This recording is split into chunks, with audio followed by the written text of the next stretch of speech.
நான் தான் உங்கள் குமரி சிந்துஜா. மக்களே, வீட்டில் இருந்து மத்தியானமே நான் கிளம்புறேன். ஏன்னா அப்படி மழை வந்தாச்சு, நம்ம குஷி ஆயிடுவோம். பார்த்தீங்களா? அப்போ நான் வீட்டில் சொல்கிறேன் மலை ஏரியாவுக்கு போகிறேன், மலைப்பகுதிகளுக்குன்னு. உடனே வீட்டில் சொல்கிறாங்க, உன் 2வது ஊருக்கு தானே போகிறேன். 2வது ஊர்னா வேறு எதுங்க? கீரிப்பாறை. அடிக்கடி கீரிப்பாறை போய் போய் போய் வீட்டிலையே இப்போ உன் 2வது ஊர் அதுதான் ஆயிடுச்சு. ஆனால் என்ன பண்ணுறது, நிறைய நேரம் ஆகுன்றதுக்காக பக்கத்துலேயே ஒரு குளம் இருந்தது, அந்த குளத்துக்கு வந்துட்டேன். பொதுவாக இடி முழக்கம் வந்தது கேட்டீங்க இல்லையா? இந்த இடி முழக்கம் வந்தால் எல்லாரும் மரத்துக்கடியில் போய் ஒதுங்குவாங்க. அது மகா தப்பு, அதுதான் பாதிப்பே.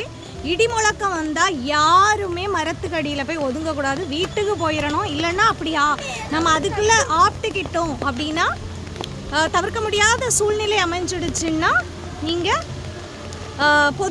பொதுவாக சர்ஃபேஸ் ஏரியாவில் தான் நிற்கணும், மரம் இல்லாத பகுதியாக பார்த்து தான் நிற்கணும். இல்லைன்னா வீடு கட்டடங்கள் இருந்ததுன்னா அதுக்கு அடியில் போய் இருக்கலாம், சரிதானா? மரத்துக்கு அடியில் இருக்கக்கூடாது. இடத்த பாருங்கள், ஒரு தாமரை குளம், ஒற்றை தாமரை பூத்திருக்கா, 1000 தாமரை மொட்டுகளே, அதில் ஒற்றை தாமரை தான் ஏன் பூத்திருக்கு. என்ன ஒரு இதாக இருக்குது.